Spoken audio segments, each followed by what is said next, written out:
রোহিঙ্গা সংকট সমাধানে কক্সবাজারে 3 দিনের আন্তর্জাতিক সম্মেলন শুরু হয়েছে। দেশি বিদেশি বিশেষজ্ঞ, কূটনীতিক, আন্তর্জাতিক সংস্থা, শিক্ষাবিদ এবং রোহিঙ্গা জনগোষ্ঠীর প্রতিনিধিরাও অংশ নিয়েছেন সম্মেলনে। প্রধান উপদেষ্টা ডক্টর মোহাম্মদ ইউনুস অংশগ্রহণ করবেন আগামীকাল।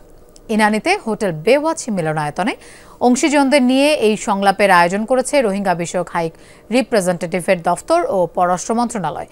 সম্মেলন ঘিরে দীর্ঘদিন ঝুলে থাকা প্রত্যাবাসন কার্যক্রমে কিছুটা আশার আলো দেখছেন স্থানীয়রা।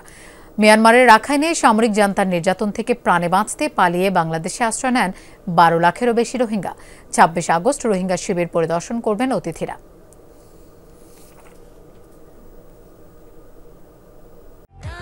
প্রাণ ইউএইচটি মিল্ক, শুদ্ধতায় ও মমতায় সবসময় সেরা স্বাদে।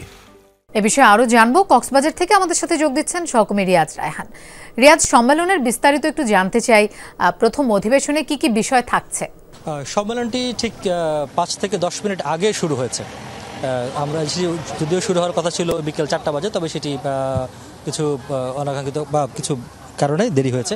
কিছুক্ষণ আগে এখানে আমাদের সাথে গণমাধ্যমের সঙ্গে কথা বলেছেন প্রধান উপদেষ্টার উপ প্রেস সচিব আজাদ মজুমদার। তিনি যেটি জানিয়েছেন, মূলত এই সম্মেলনে এখন উপস্থিত আছেন বিভিন্ন রাজনৈতিক দলের প্রতিনিধিরাও উপস্থিত আছেন এবং এটি একটি গুরুত্বপূর্ণ বিষয়। কারণ এখন পর্যন্ত সেই 2017 সাল থেকে যদি তার আগে হিসাব বাদ দিয়ে 17 সালের পর থেকে এখন পর্যন্ত রোহিঙ্গা বিষয়ে কোনো ধরনের সম্মেলন বা কোনো ধরনের বিষয়ে রাজনৈতিক দলগুলোকে একসাথে আসলে একত্রিত করা হয়নি এবং এটি প্রথমবারের মতো হচ্ছে এবং এটি গুরুত্বপূর্ণ।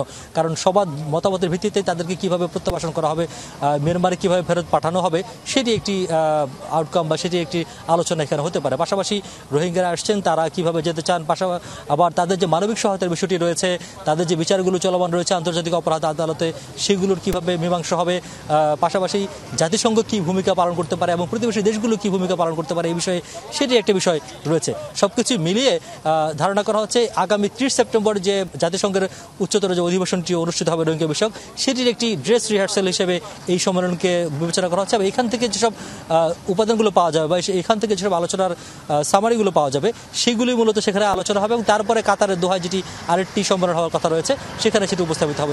তবে সবকিছু মিলিয়ে আসলে যেই পরিমাণ বলা হচ্ছে 15 থেকে 16 লাখ, তার চেয়ে বেশি রোহিঙ্গা কিন্তু বাংলাদেশে অবস্থান করছে এবং এর আগে অন্তত 5 দফায় তাদেরকে সেখানে বিভিন্ন ধরনের নির্যাতনের মাধ্যমে উচ্ছেদ করা হয়েছে। তারা এখানে আশ্রয় নিয়েছেন।